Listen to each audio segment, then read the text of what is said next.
Sobre a verdade, um olhar.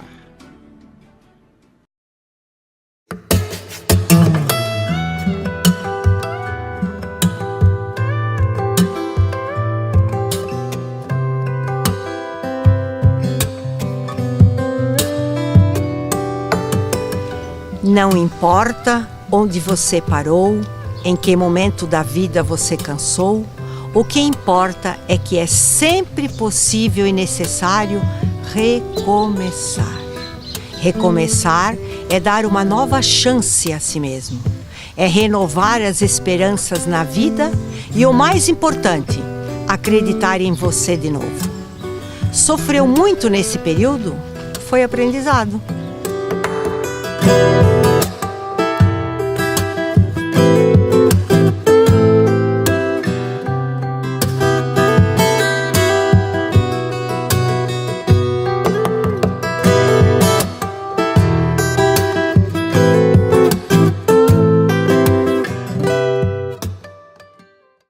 Principiemos com a teologia do inesquecível Rubem Alves.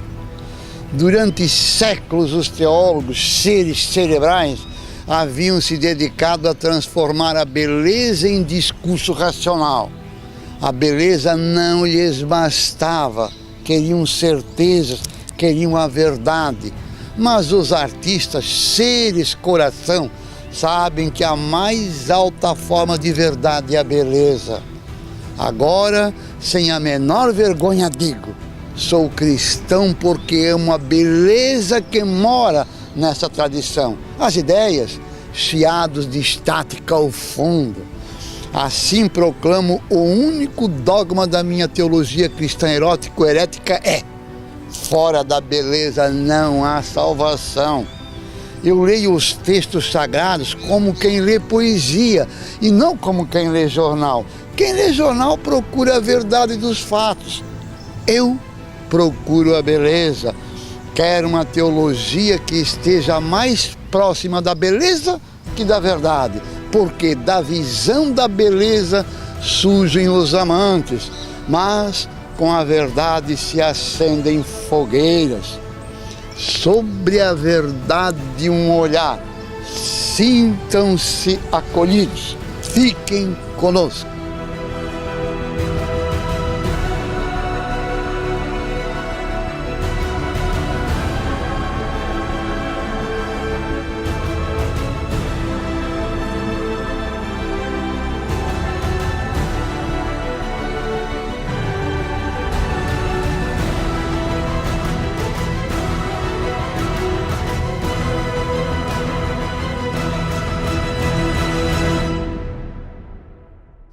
Não pergunte por que e nem qual motivo para uns minutos e abençoe. Abençoe o dia, pois ele é a esperança de realizar seus sonhos. Abençoe os familiares, pois são o seu alicerce, a base de sua vida. Abençoe a condução, o seu carro, o ônibus, o metrô, o trem ou o barco. É como você pode se deslocar com rapidez. Abençoe o clima, bendita a chuva que limpa o ar e irriga a terra. Bendito o sol que enche de vida o nosso planeta. Abençoe os professores que se dedicam a guiar as nossas passadas. Abençoe os amigos, sem eles não caminhamos. Abençoe os que nos odeiam ou carregam inveja e rancor. São eles que nos motivam a ser cada dia melhores. Abençoe todos aqueles que duvidam de sua capacidade de realizar. Serão a força para o seu sucesso. Abençoe o alimento que chega até você. Ele é fruto do trabalho de alguém e vai saciar a sua fome. Abençoe as dificuldades. Elas são capazes de exercitar a sua capacidade de realizar. Abençoe os que o criticam. Serão as molas que impulsionarão para o topo. Abençoe aos que humilham, pobres infelizes que estão secos por dentro. Orai por eles. Abençoe os que caluniam, serão testemunhas da sua honestidade. Abençoe os que o amam de verdade. É por eles que a vida vale a pena ser vivida. Abençoe o tempo, valorize cada segundo da sua vida. O próximo minuto pode ser o seu minuto de glória. Não o desperdice com lamentações. Abençoe-se. Você é o mais importante para Deus neste momento.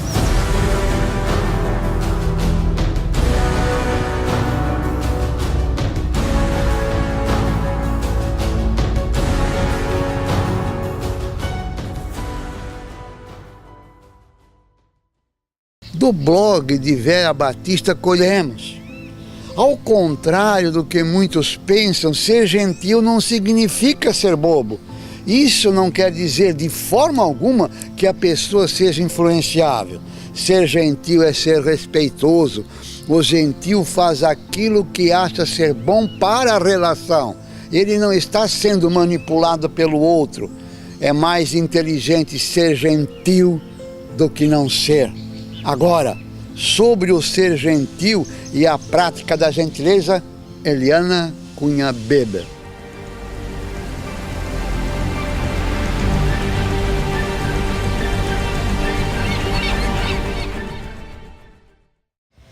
O que é ser gentil?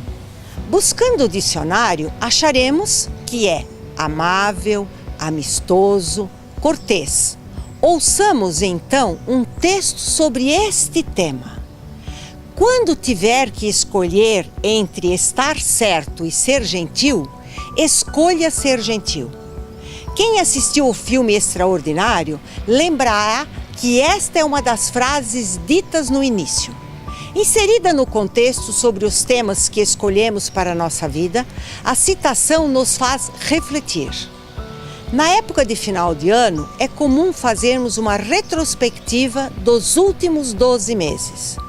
O que realizamos, o que apenas ficou no papel, como agimos no dia a dia, entre tantos outros pensamentos que divagam pela mente.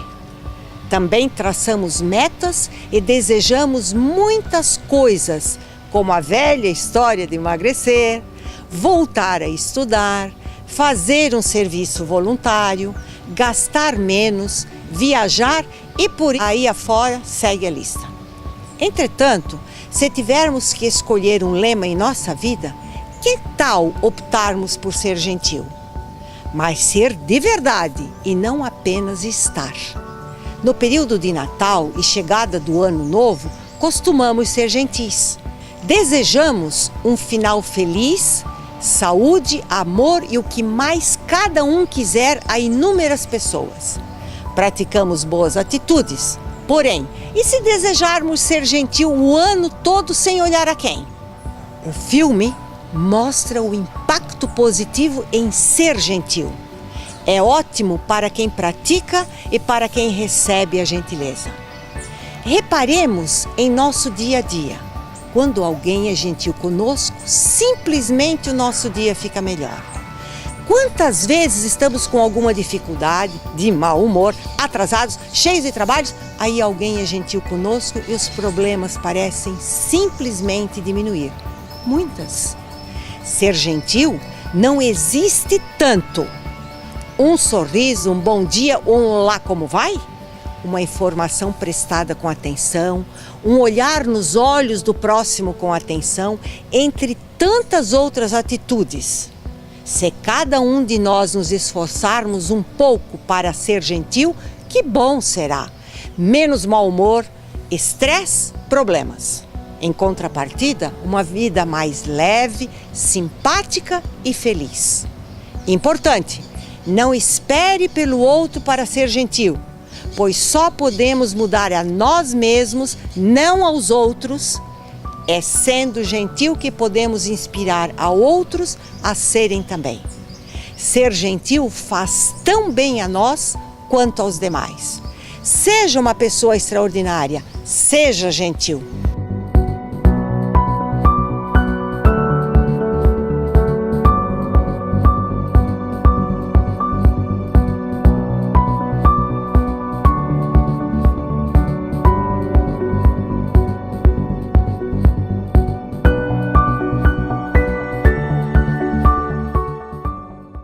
Conosco agora no programa Luiz Azevedo, autor do livro Atitudes Pessoais de Cura, um livro brilhante que nos chama a atenção sobre nós, sobre a cura, o nosso processo também no auxílio do médico, do curandeiro, de quem quer que possamos recorrer. Então, o Luiz explora vários campos, inclusive da espiritualidade, do carinho para consigo mesmo e o tempo todo. Vamos ouvir o Luiz.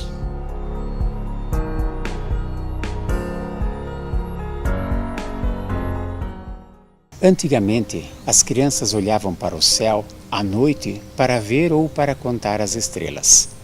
E muitas vezes ficavam horas deitadas no chão, maravilhando-se com o infinito manto estrelado da noite. É como se estivessem estabelecendo uma conexão com o cosmos, com o universo. As crianças, na verdade, estavam certas. O universo é um ente vivo, consciente, que conversa com as pessoas que conversam com ele. E mais do que isso, ele responde às mais profundas inquietações da alma humana. É uma pena que muito poucas pessoas sabem ou se dão conta desse fato. O universo é o todo, é tudo o que você pensa que sabe, que você imagina. Só que ele é muito mais do que isso. A humanidade só consegue pensar, perceber uma fração de tudo o que é o universo. O universo é energia, é Deus, é infinito, é amor.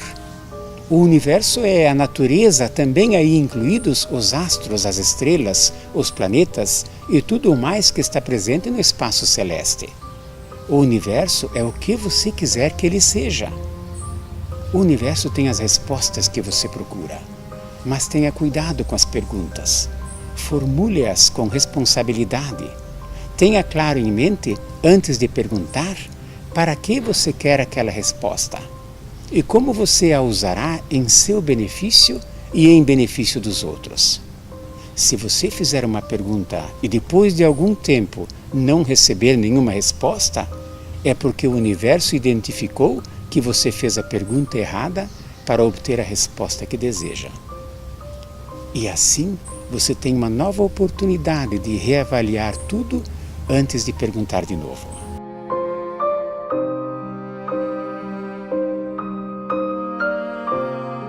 Hoje nós vamos abrir uma porta invisível que leva à antessala do universo. Nós costumamos dizer que tem coisas na vida que não dá para mudar. No nível de evolução em que a maioria das pessoas está atualmente, isso é mesmo impossível, mudar algumas coisas na nossa realidade. Em algum momento, pode acontecer de a gente conhecer pessoas que estão já numa outra fase, num plano de vida em que tudo dá. Essas pessoas conseguem fazer o impossível, fazer o que elas quiserem. Elas conseguem mudar o que elas quiserem. Parece mesmo que elas têm uma linha direta a qualquer hora do dia ou da noite com Deus. Mas como a maior parte da civilização humana ainda não chegou nesse nível, nesse estágio, então vamos saber um pouco mais como a realidade cósmica interfere no nosso dia a dia. Nós precisamos começar entendendo que cada ser humano, cada ser vivo, inclusive uma planta, um animal e até mesmo os seres, realidades ou entes ainda não conhecidos pela ciência, cada um de nós é um microcosmo, um pequeno universo. E esse microcosmo tem dentro de si uma miniatura de todas as estruturas do macrocosmo, que é o universo como nós o conhecemos. Assim, dessa forma, é um pouco mais fácil compreender que o universo é formado por um número infinito de microcosmos ativos, vivos e funcionando. E tudo isso se move dentro de uma nuvem gigante de energia cósmica, que não é muito diferente do conceito de energia que nós conhecemos. E ali, em algum lugar, ou em toda parte, está a presença da espiritualidade, do plano espiritual, de Deus. Quando você conseguir compreender isso, você estará pronto para seguir ao nível seguinte no processo de evolução humana. Seja bem-vindo ao estudo da irresistível ciência da astrofísica. Aqui, exatamente nesse ponto, está um dos cruzamentos principais em que a ciência e a espiritualidade se encontram.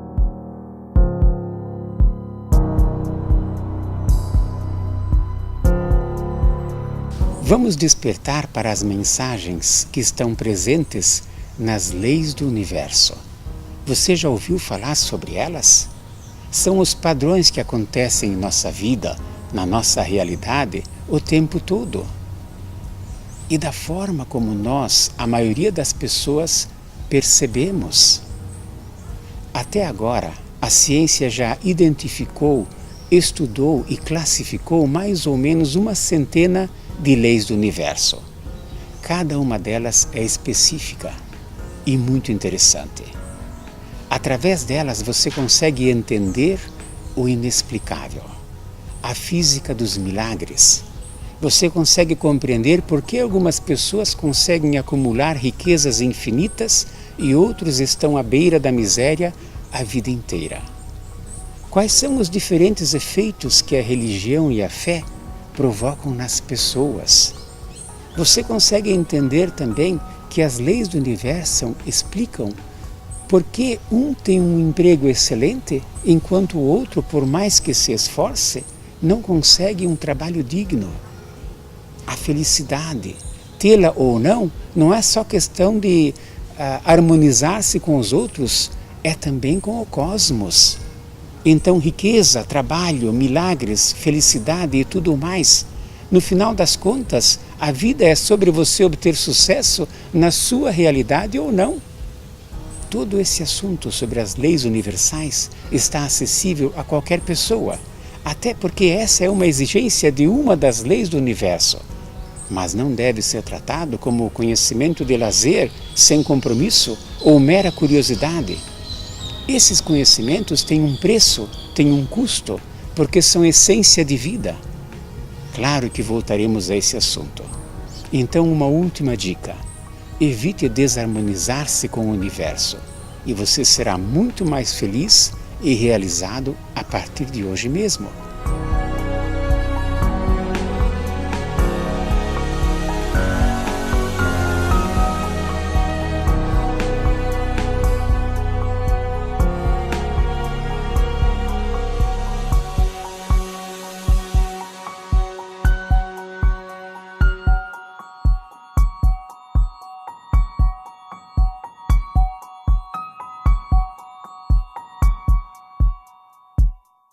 A lei que introduziu a guarda compartilhada no Brasil surgiu após uma luta histórica dos pais que tinham o convívio com os filhos dificultado pelas ex-mulheres.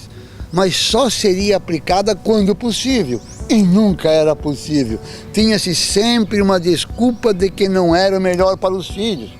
Foi somente com o advento da Lei 13.058 de 2014 que se estabeleceu a obrigatoriedade do compartilhamento da guarda.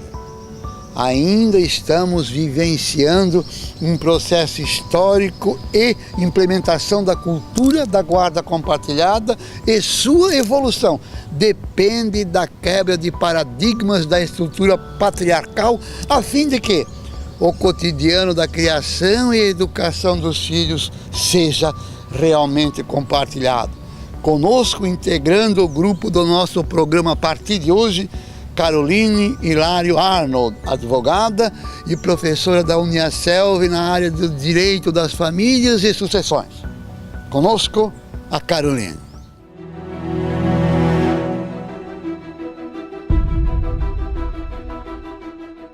Você sabe o que é guarda compartilhada? A partir de uma luta histórica dos pais que tinham dificuldade do convívio com os filhos, praticado pelas ex-mulheres num processo de separação, divórcio ou dissolução de união estável, esses pais conseguiram então que surgisse em 2008 é a primeira lei que trouxe o advento, então, da guarda compartilhada no Brasil. Foi a primeira vez que se falou em guarda compartilhada no Brasil. Essa lei, então, seria aplicada, a guarda compartilhada, sempre que possível. O problema é que dificilmente era possível. Sempre havia um empecilho, sempre havia algum problema que acabava dificultando a aplicação da guarda compartilhada. Pois bem, surgiu então uma nova lei, a 13.058, em dezembro de 2014, que então passou a trazer a guarda compartilhada como sendo obrigatória. É claro que há exceções. Quais seriam essas exceções? Sempre que um dos genitores ou não pode exercer a guarda por alguma razão, ou então também não deseja, não quer exercer a guarda. Então, nesses dois casos, a guarda compartilhada deixa de ser obrigatória. É muito importante esclarecer que a guarda compartilhada, diferentemente do que se acredita, o que popularmente se fala, ela é diferente da guarda alternada. Na guarda alternada, a gente tem realmente uma alternância de residência dessa criança ou desse adolescente, em que vai se alternando, seja semanalmente, seja diariamente, e a criança ou adolescente passa a ficar na casa dos pais, uma semana sim, a outra não, ou diariamente. Então aí nós estaremos falando de uma guarda alternada, que não é o caso, é bem diferente da guarda compartilhada. Importante ressaltar que a guarda alternada ela não se aplica no nosso país, não se aplica no Brasil. A guarda compartilhada, por sua vez, como o próprio nome já fala, ela é uma guarda em que os genitores a exercem, ou aqueles que exercem a guarda sobre as crianças, né, os filhos ou adolescentes, vão compartilhar, então, responsabilidades, vão compartilhar o convívio diário na criação e na educação dos filhos, ou daqueles que detêm a guarda. Então, esse compartilhamento ele passa a ser obrigatório, e aí pai, mãe, ou seja, os guardiões, vão poder compartilhar de todas essas responsabilidades. O Instituto da Guarda Compartilhada, ele veio na intenção de ser o melhor, né, suprir o melhor interesse da criança e dos adolescentes para os filhos. E na guarda compartilhada a gente tem ainda, por ela não ser alternada, né, ela vai ter, a criança ou adolescente vai ter uma residência base, seja ou na casa da mãe ou na casa do pai, e vai se estabelecer o que a gente chama, ao invés de visitas, um período de convivência. A questão das visitas, ela diferentemente do que se fala, do que se vem se comentando, né? Pai e mãe não são visitas, né? Não devem visitar os filhos. Então, por isso que o objetivo maior da lei da guarda compartilhada, como o próprio termo que a lei traz, é ter uma maior convivência com esses filhos. Então, a lei sempre fala que é importante estabelecer de uma forma mais equilibrada possível o maior convívio entre os guardiões, então entre o pai ou entre a mãe, né? Porque pai e mãe não são visitas, por isso é que tem que se dar um período de convivência. E aí o quanto mais abrangente, o quanto mais equilibrado possível, melhor então para essa criança ou para esse adolescente. Inclusive há um projeto de lei tramitando, que é o Estatuto das Famílias, que vai alterar a questão que a gente fala da visita para convívio. Então, não se deve falar em visitas, né? Por isso está se alterando a questão para convívio. Deve haver uma convivência da forma mais igualitária possível, então, e equilibrada entre pai, mãe ou entre o guardião e esse filho ou essa criança, esse adolescente. Então, nesse sentido, é claro que a guarda compartilhada ela ainda precisa evoluir, a gente ainda vê muita aplicação de guarda unilateral, mas a guarda compartilhada já vem crescendo no judiciário e a gente precisa desmistificar essa questão dessa evolução patriarcal que a gente tem, para que a guarda compartilhada então cresça cada vez mais, sempre levando em consideração o melhor interesse da criança e do adolescente.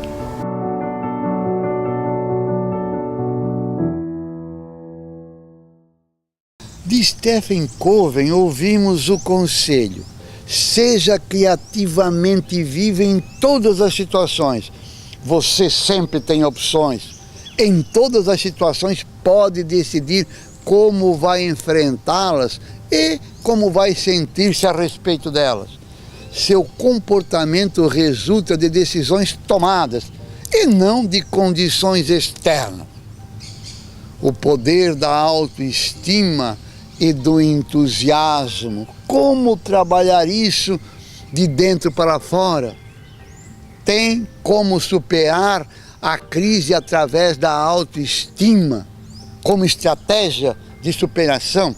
O que fazer para se sentir forte diante dos desafios da vida? O mestre Edmilson Canci nos dá algumas dicas.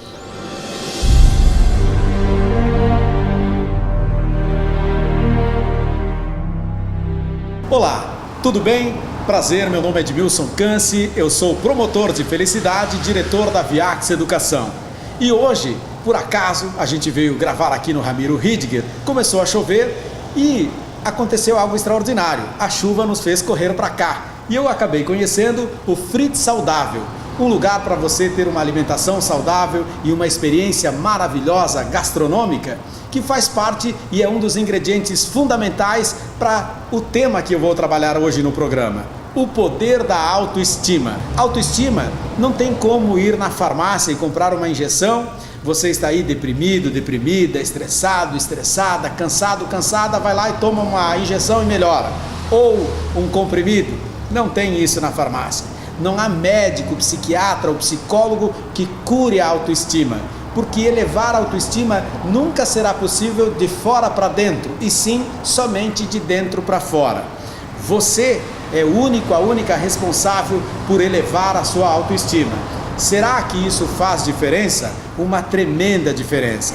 Imagine duas pessoas que nasceram na mesma cidade, com a mesma idade, no mesmo momento da história e em circunstâncias muito semelhantes. Uma delas tem autoestima elevada. Gosta do corpo que tem, gosta da vida que leva e encara tudo positivamente. Arregaça as mangas e vai à luta todos os dias. E não deixa muito com que os problemas exteriores afetem os seus relacionamentos, a sua percepção da própria vida. Uma outra pessoa já não gosta do corpo que tem, não gosta do trabalho que faz, não gosta do estilo de vida que leva. Essa pessoa geralmente tem uma autoestima baixa. Para ela tudo é ruim. Se estiver chovendo, ela vai reclamar que está chovendo. Se estiver frio, vai reclamar que é frio. E se for calor, essa pessoa vai reclamar que está muito quente. Para ela, nada está bom. Se não tiver dinheiro, reclama porque não tem dinheiro. Se você der dinheiro, essa pessoa vai dizer: nossa, eu tenho medo de ser assaltada aí na esquina.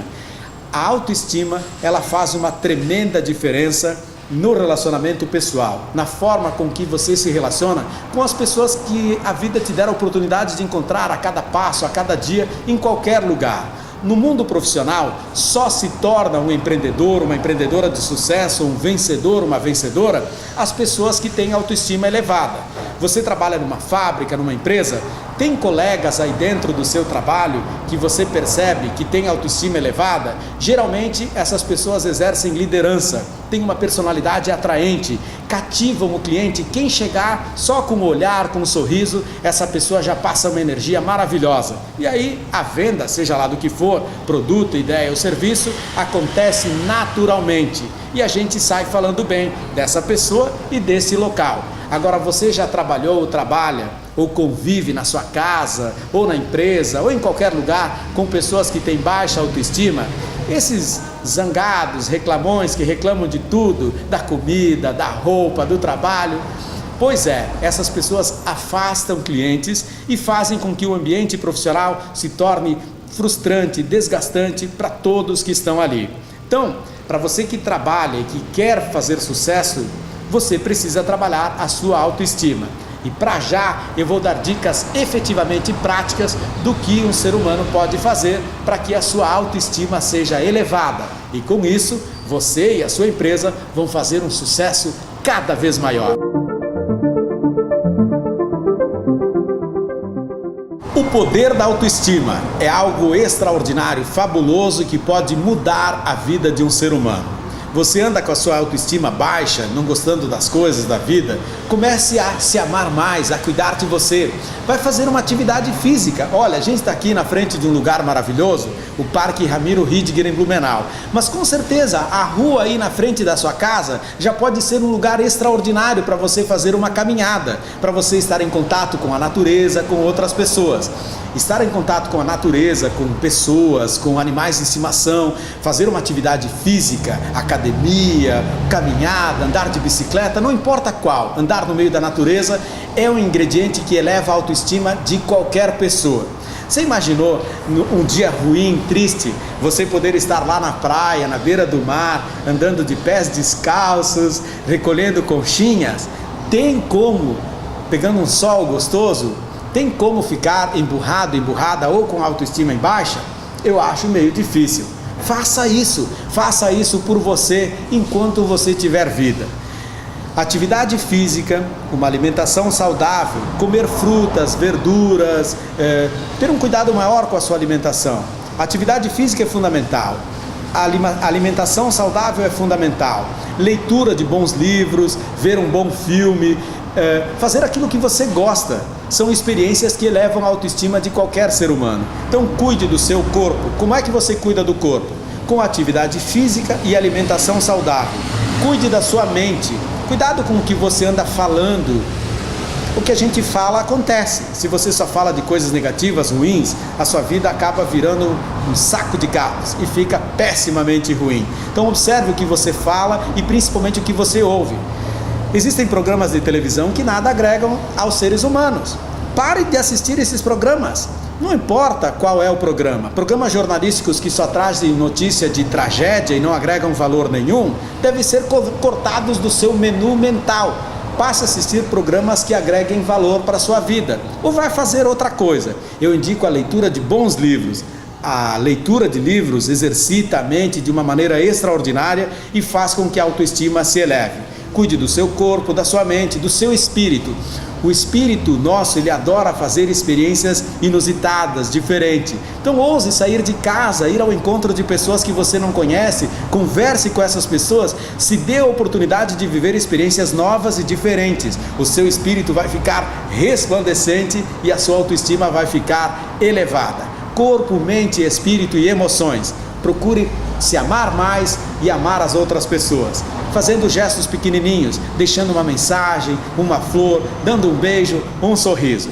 Para você que está precisando aí elevar a autoestima da sua equipe, entre em contato com a gente através do WhatsApp 47999232624 e descubra como uma palestra motivacional sobre o poder da autoestima pode mudar a história e a trajetória da sua equipe, da sua empresa. Muito obrigado, um beijo, um sopro iluminado e até a próxima. Que os nossos dias juntos sejam cada vez mais, no mínimo, espetaculares!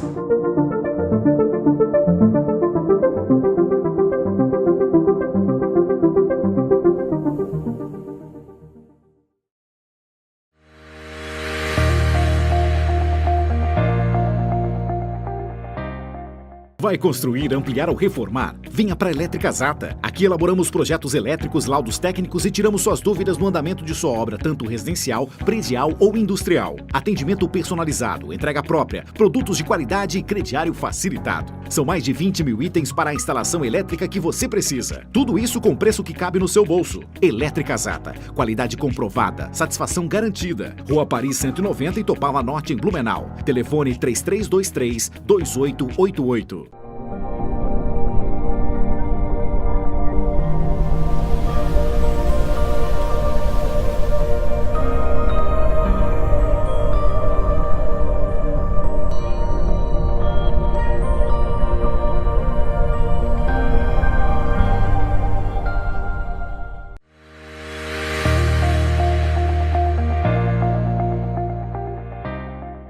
O que é mistagogia?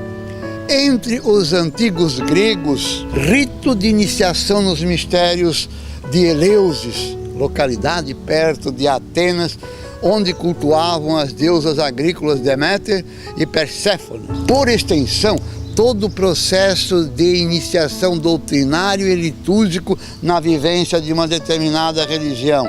Para os convertidos pagãos ao cristianismo, encaminhava para o batismo e equivalia ao catecumenato. Lenise hoje nos apresenta a sua mistagogia. Lenise.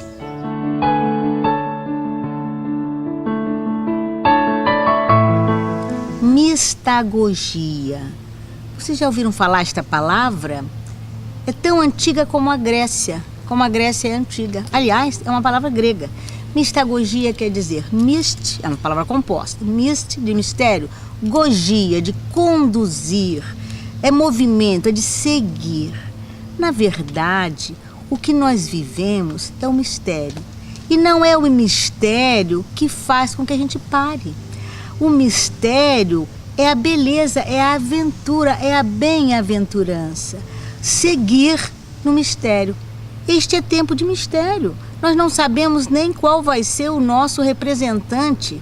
Não sabemos, nas próximas eleições, não sabemos quem vai ganhar a Copa, mas nós temos que nos preparar para isto. Isto é um mistério. O mistério, ele exige que sejamos obedientes às sinalizações. Olha, curva perigosa. Gente, é curva perigosa, você não passou ali ainda, mas siga os sinais. Sempre pediam a Jesus o sinal. Então a mistagogia, o conduzir-se no mistério, conduzir-se no amanhã, para o amanhã, aqui e agora, significa coragem. Como em Pentecostes agora, Jesus falou, vou mandar um espírito de coragem. Não de certeza, mas de coragem. De obediência, vamos obedecer àqueles que vieram primeiro e fizeram as marcações. Mistagogia é não parar por medo, é não parar querendo sinais, é não parar querendo obedecer àqueles que passaram primeiro, é honrar pai e mãe, é honrar as leis. Quem fez as leis sabe por que as fez.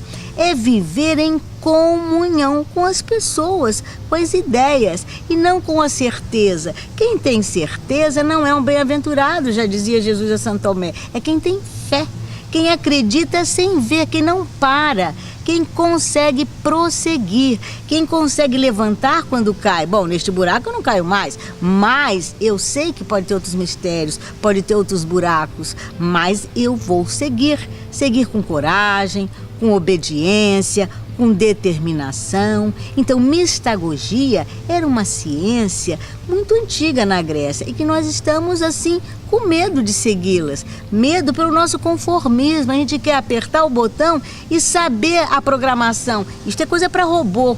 Por que o ser humano sempre vai ser mais importante do que o robô? Porque o robô é programado para aquilo. Ele só vai fazer aquilo que programamos. Mas nós não. Nós somos uma novidade.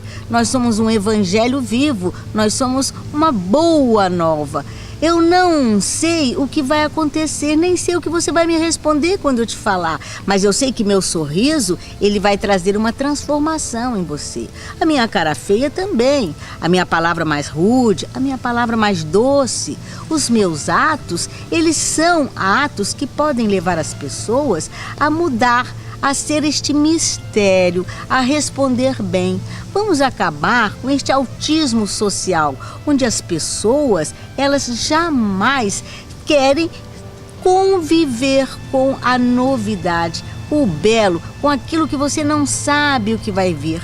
E isso é que é bonito. Quem morre não sabe para onde vai, mas ele sabe o que ele fez nessa terra. Este é um mistério, a mistagogia.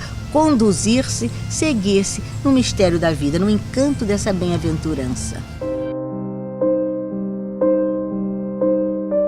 Mês de maio. Vamos falar um pouquinho de coisa séria, de coisa triste. Existem coisas tristes que podem ser transformadas por nós. Este mês é o mês amarelo, o mês dos acidentes de carro. Vocês sabiam, eu não gosto muito de estatística, mas isso tem que falar, que 53% dos atendimentos dos hospitais públicos são por causa de acidentes? Acidentes de carro, acidentes de moto. Vocês sabiam que as vítimas, na maioria delas, têm de 20 a 35 anos? Crianças, jovens, pessoas que são o futuro. Estão, às vezes, limitada a sua vida por uma tetraplegia, por uma amputação, por uma aniquilação de alguma estrutura no corpo, ou então mortos. Você sabe o que acontece com a família de um acidentado? Como a mãe, isso é o mês das mães, como a mãe recebe a notícia de seu filho de 22 anos que morreu num acidente de moto? Como vocês sabem o que acontece com aquela família de um senhor de 35 anos conduzindo o seu veículo, assim a gente escuta nas rádios. Houve uma vítima de 30, 35 anos. O que vai acontecer com o filho de um pai que morre tão jovem? O que vai acontecer com a esposa, com a mãe, com a família? O que vai acontecer até com os cofres públicos? São pessoas que poderiam produzir e que passam só a gastar. É lindo a paradesporto, é muito bonito falar-se de cadeirante, de inclusão social e rampa, mas, gente, muito mais bonito seria se nós evitássemos isso. Dos 53% dos acidentados, olha, eu não quero errar em estatística porque eu não sou muito matemático, mas, olha, a grande maioria seria evitável. A maioria por imprudência, nem é por incapacidade de condução, mas é por imprudência, por achar que com ele não acontece, por achar que dessa hora eu posso passar em sinal vermelho, ninguém está vendo. O ninguém está vendo é o que mais faz os acidentes. Ah, eu bebi uma cervejinha só, não foi só uma rodada. Ah, isso todo mundo faz. Gente, o todo mundo faz é que é triste, é você se espelhar naquilo que não pensa na consequência daqueles que você ama. A gente escuta tanto, a família é o bem maior. Vocês sabem que o acidentado tem uma família? A vítima de um acidente de carro tem uma família? Que você não pode matar nem morrer antes da hora, porque você faz falta a este plano, não só plano de governo, que a gente fala tanto nesse ano eleitoral, nem só plano de ganhar na Copa, não, é o plano de Deus. Nós estamos aqui, não é por acaso, nós não podemos rifar a nossa vida por um acidente de carro. As estradas estão sinalizadas, elas não são ótimas, claro, nós temos muitas outras culpas, mas nós às vezes não temos nem dinheiro para colocar o nosso carro com bom freio, com bom pneu, mas na maioria das vezes nem é isso que acontece, é imprudência mesmo, é passar da velocidade, é não respeitar os sinais, é ultrapassar sem poder, é avançar a sinalização, é imprudência, é beber alcoolizado, é fazer uso de drogas, é ficar sem dormir e dirigir a si mesmo. Não, gente, este é um mês muito importante, porque é evitável, não precisa de vacina para acidente de carro. E olha, eu não acredito em fatalidade, mas foi por acaso, não é por acaso, alguém errou. Alguém não confiou na sinalização e achou que ele podia, ele era o bambambam. Eu posso aumentar a velocidade. Agora me diz uma coisa, porque eu queria perguntar aos fabricantes, por que se bota carro com tanta capacidade de velocidade se nós não temos rodovias para isso? Vamos fazer isso, vamos diminuir a velocidade dos nossos carros na produção deles, né? Vamos incentivar com que as pessoas dirijam com mais carinho. Quando você sair de casa, você imagine, pense, você não é sozinho, você faz parte de um plano de Deus, você faz parte de um plano de governo, não adianta o governador, o candidato ter um bom propósito se não tem uma cidadania para servir. Então, querido, quando você sai de casa uma família inteira. Sai de casa e que esperando que volte para fazer o quê? Para cumprir as suas obrigações. Então, prudência, muita obediência, mistagogia, vamos dirigir, mas no trânsito e em toda a vida o mistério pode acontecer, mas a prudência evita muita coisa. É a vacina dos acidentes, é a vacina das coisas ruins.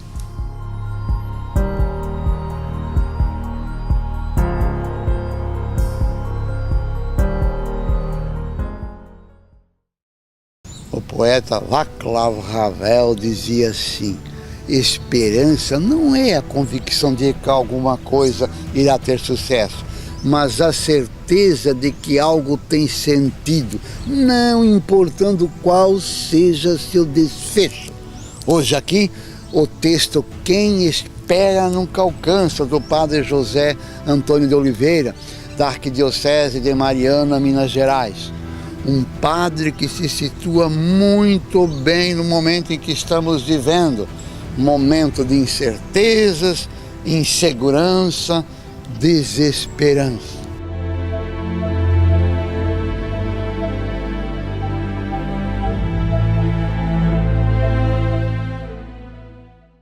Temos vivido no Brasil e também em muitos outros países um tempo conturbado, uma onda perigosa de conservadorismo, desrespeito para com o outro, centralismo, trazendo como consequência o enfraquecimento da verdadeira democracia e da liberdade.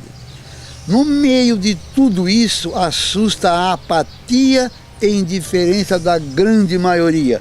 Quase não se percebe uma reação organizada e consciente aos desmandos e à prepotência de alguns. É como se a população estivesse anestesiada. Mesmo na igreja ou nas igrejas, cresce a tendência ao devocionismo, a busca de uma religião mais intimista, mais voltada para o eu, para a emoção, para o sentimentalismo, em vez da fé como adesão ao projeto de Jesus Cristo e compromisso com a vida, com a justiça, com o coletivo. O que atrai é muito mais aquilo que me faz bem, quando deveria ser também e, sobretudo, aquilo que me leva a fazer o bem. Claro que as coisas não mudam por si. Nós é que podemos mudar as coisas. Como dizia Rubem Alves, não se trata de otimismo, porque não temos motivos para ser otimistas, mas o primeiro passo é justamente superar o pessimismo e acreditar no potencial de transformação que nós possuímos, sobretudo quando somos movidos pela fé, pela verdadeira fé, associada a uma fundada esperança. Ela nos ajuda a superar o desânimo, o cansaço, a apatia e a lutar por nossos ideais. Essa esperança não é ingenuidade. Não se trata de tapar o sol com a peneira ou fazer de conta que está tudo bem. Não dá para entregar nas mãos de Deus e esperar que Ele faça. Quem espera nunca alcança.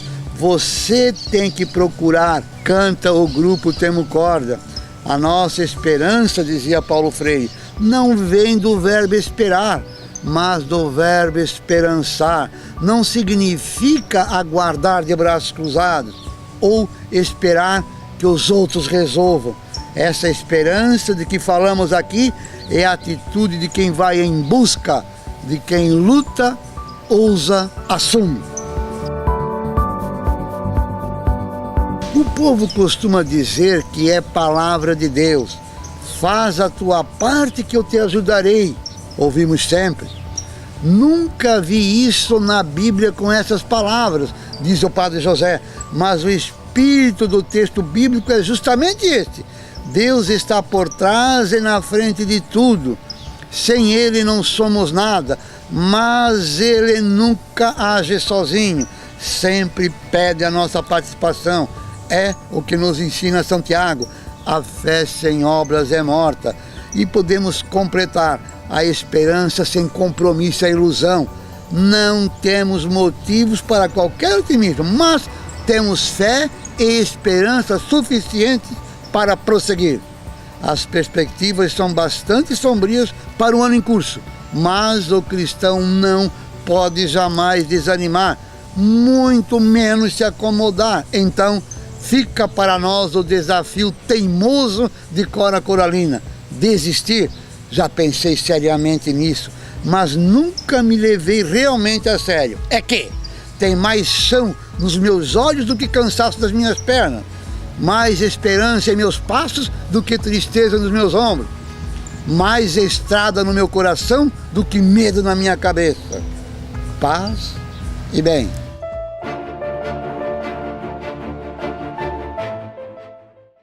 Do grego original, podemos propor diversas traduções em hebraico e em aramaico e nos aproximar da oração de Jesus e de seu silêncio, através da língua que compreendemos. Uma tentativa de tradução, entre muitas, é esta: Pai nosso que estais nos céus, santificado seja o vosso nome, venha a nós o vosso reino, seja feita a vossa vontade aqui na terra como nos céus. Dai-nos hoje o alimento necessário à nossa vida. Livrai-nos das nossas dívidas, assim como nós libertamos aqueles que nos devem. Não nos deixes ser levados pela provação, mas livrai-nos do perverso. Conosco, o Padre João Lei. Momento da Palavra. Caríssimos, é uma alegria novamente chegarmos à sua casa e trazer um pouco da luz que vem de Deus. No nosso encontro da semana passada, nós falamos sobre a coragem de caminhar e segurar nas mãos de Deus, assim como Ele quer que nós, de fato, permaneçamos unidos a Ele. Hoje eu trago um passo a mais dentro da espiritualidade, que é a necessidade de enxergar. Enxergar supõe luz. E aí nós temos a variedade de luz muito grande. Luz do sol, luz da lua, faróis de carros, caminhões, lâmpadas, velas, castiçais, fogueiras. Tudo é luz. Mas há algo muito difícil nelas, que elas às vezes nos cegam, nos deixam torpes, nos machucam, nos maltratam. Assim também como elas não são para sempre, elas têm data para terminar. Aquele que se coloca no caminho de uma espiritualidade cristã, ele vai se apegar de fato à luz que é verdadeira. E a luz verdadeira se chama Deus. E como que nós podemos estar à luz? Qual é o efeito da luz sobre nós? Assim como reflete o sol no chão, clareando tudo, é a graça de Deus que nos chega iluminando todas as realidades. Viver a realidade é viver sobre a graça de Deus. Se deixar iluminar pela verdade. A luz verdadeira nos expõe à verdade. E assim podemos viver as coisas que são mais interessantes e mais importantes para a nossa vida. Uma espiritualidade concreta, ela é capaz de olhar para o mundo de hoje, mas sob o olhar e a iluminação que vem de Deus. Olhar para tudo com uma certeza muito grande. É o Senhor o dono de tudo isso. É Ele quem pode todas as coisas. E eu estou aqui aproveitando aquilo que Ele me oferece. A gratidão, a retidão, o espírito generoso, olhar positivamente para as coisas são dons que somente a luz de Deus pode nos conceder. Olhemos para a palavra de Deus mais uma vez neste dia de hoje, para poder conhecer então a palavra e a vontade do Senhor. Diz em São João capítulo 1, versículo 1 a 5. No princípio existia a palavra e a palavra estava junto de Deus e a palavra era Deus. No princípio ela estava junto de Deus. Tudo foi feito por meio dela, e sem ela nada foi feito. O que estava nela era vida, e a vida era a luz dos seres humanos. E tudo nela era luz, e a luz era a vida dos seres humanos. Eu, você, nós somos dotados de vida, vida consciente, racional, vida que cabe à luz e à graça de Deus.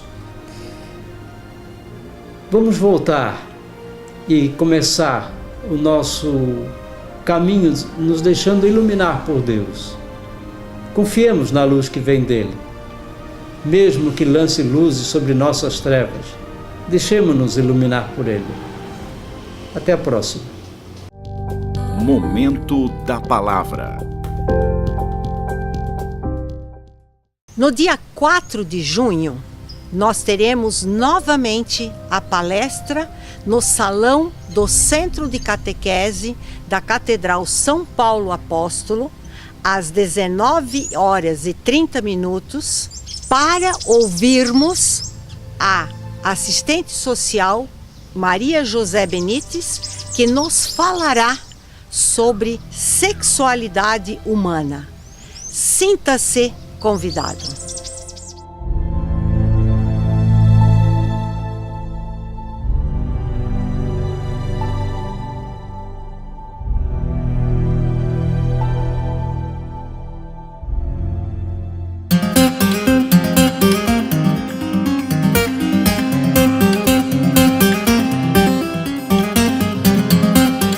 Onde você quer chegar?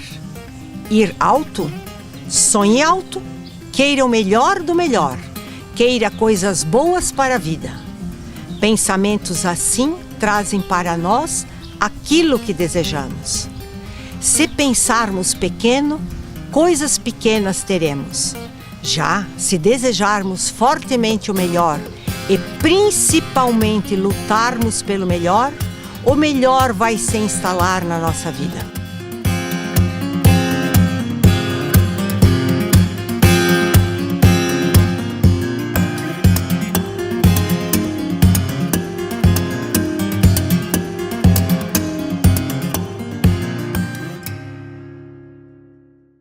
Vamos concluir o programa mais uma vez com o educador Rubem Alves. Dizia assim: você não é bobo, não acredita em qualquer coisa, sabe distinguir o possível daquilo que é mentira. Se eu lhe digo que no meu sítio há uma raça de gansos verdes de 3 pernas que botam ovos quadrados, você não acredita. Se o seu filho lhe diz que no quarto dele há um elefante cor-de-rosa soprando bolinhas de sabão verde até, você não acredita. Ou o menino está fazendo uma brincadeira ou ficou doido. A inteligência testa as ideias para saber se elas são dignas de crédito.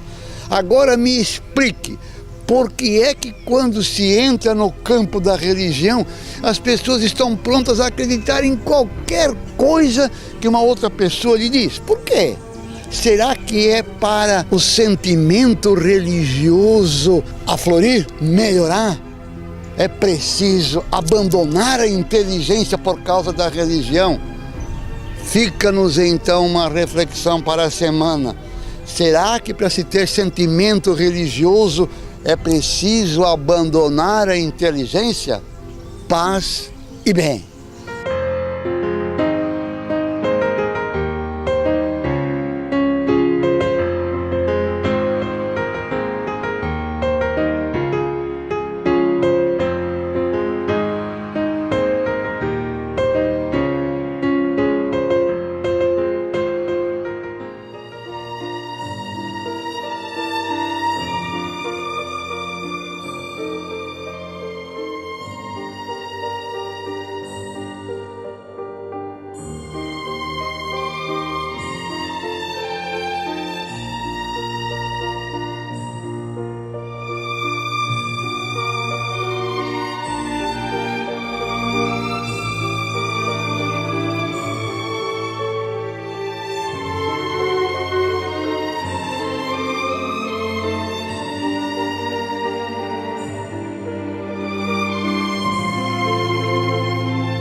Sobre a verdade, um olhar.